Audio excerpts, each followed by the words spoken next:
puede estudiar simultánea o secuencialmente más de un área del conocimiento, pero sin hacer conexiones entre ellas. Se puede llegar a ser competente en química, sociología y lingüística, por ejemplo, sin que por ello se genere cooperación entre dichas disciplinas. Los equipos multidisciplinarios de investigadores o de técnicos son corrientes hoy en día.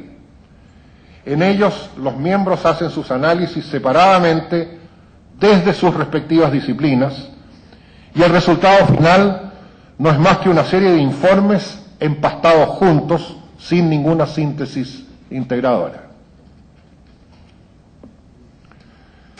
La pluridisciplinaridad. Esta implica cooperación entre disciplinas, pero sin coordinación, y normalmente se da entre áreas del conocimiento relativamente compatibles entre sí y de un mismo nivel jerárquico, por así decirlo.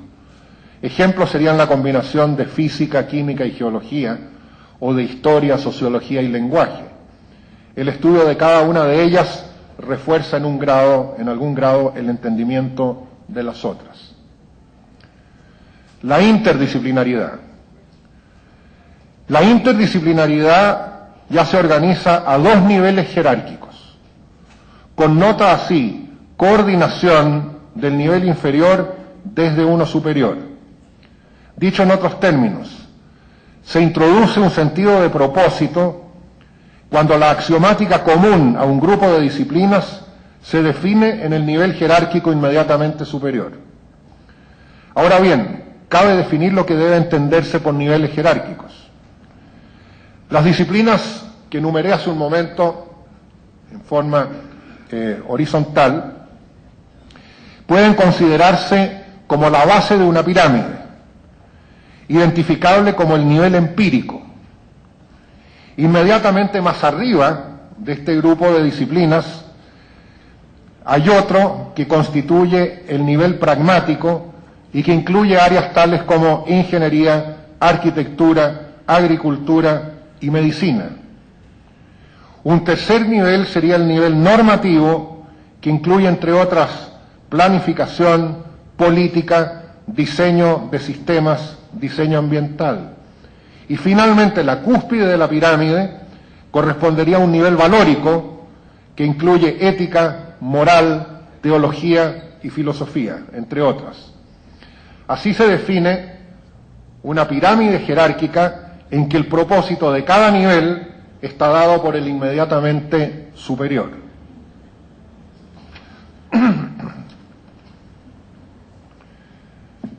En ese sentido, por ejemplo,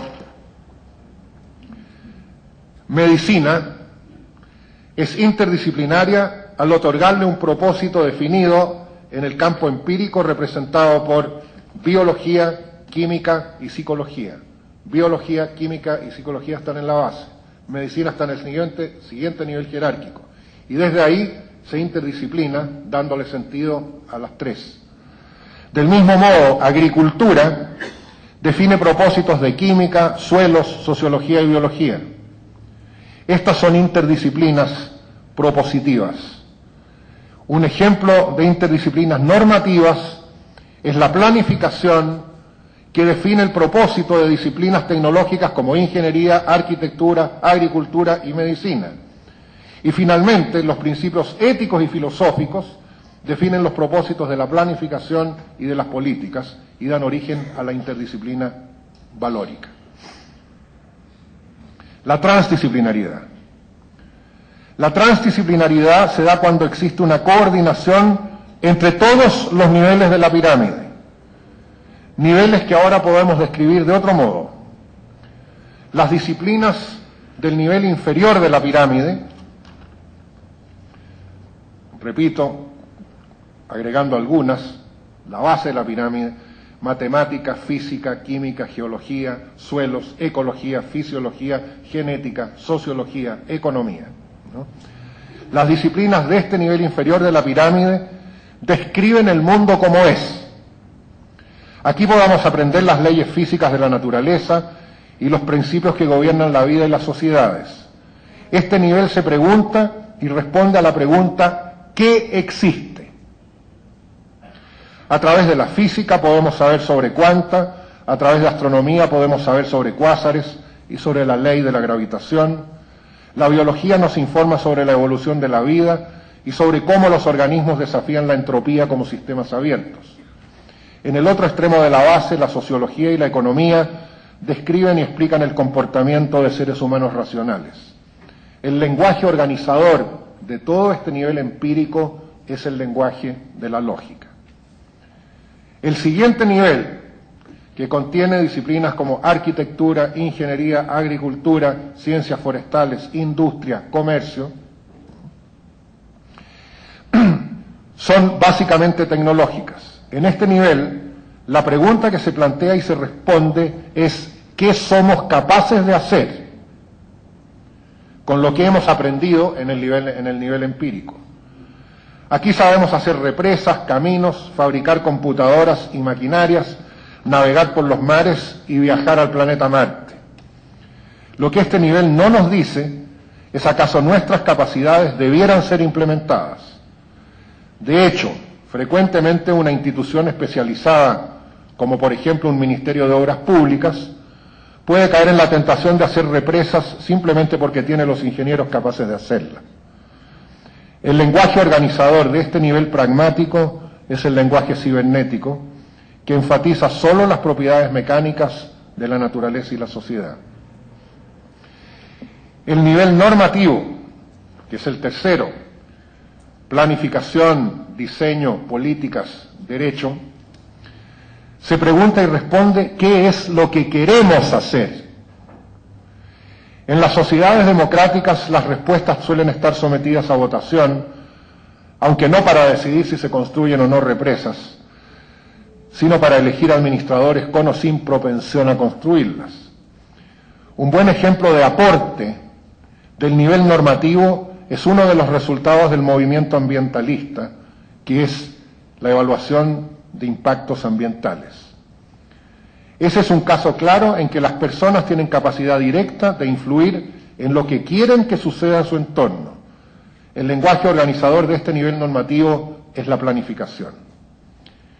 Y por último, el nivel valórico, que contiene valores, ética, filosofía, teología, se pregunta y responde ¿qué deberíamos hacer o cómo deberíamos hacer lo que queremos hacer?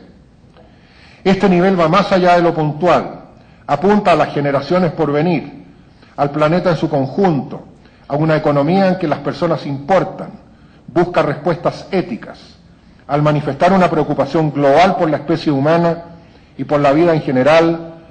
El lenguaje organizador debiera ser probablemente una suerte de ecología profunda.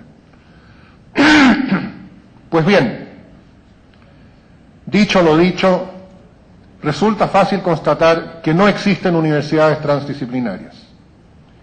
En el mejor de los casos se realizan algunos esfuerzos interdisciplinarios, pero generalmente como experiencias marginales, no integradas propiamente a la estructura de la universidad.